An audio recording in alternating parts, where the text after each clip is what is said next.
நான் இப்போ என்ன செய்து கொண்டு இருக்கிறேன்டா ஒரு தாவணி தச்சு கொண்டு இருக்கிறேன். ஓகே, ஆனால் இதில் என்ன பிரச்சனை சொல்லுங்க பார்க்கலாம். தைக்கணும் ஆனால் தையல் தெரியக்கூடாது. நூல் இருக்கணும் ஆனால் நூல் இருக்கக்கூடாது. எப்பட்றா என்ற மாதிரி தான் இது. பார்க்கல ஈஸியாக இருக்கும். தாவணியா ஒரு போர்டர் இப்படி ஒரு அடி இப்படி ஒரு அடி 2 நேர் அடிக்கின்ற மாதிரி இருக்கும். அந்த 2 நேர் அடி அடிக்கிறதுக்கு பாதி ஒரு நாளில் பாதி நாள் போயிடும்.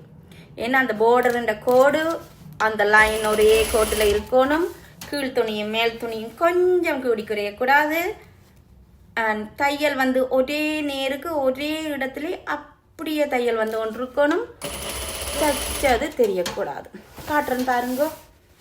இது வந்து கீழே தைக்கல, மேலே வந்து இது தைச்சிட்டேன். இந்த இருக்கு பின் துணியோட இதை வச்சு தைச்சேனா. இந்த பாருங்க, துணின்ற தையலின்ற நூலும் தெரியல, தச்ச அடையாளமும் தெரியல, நூலும் தெரியல. இந்த பாருங்க, கிட்ட காட்டுறேன் பாருங்க. நூலும் தெரியல, அடையாளம் தெரியல. இதுதான் அது.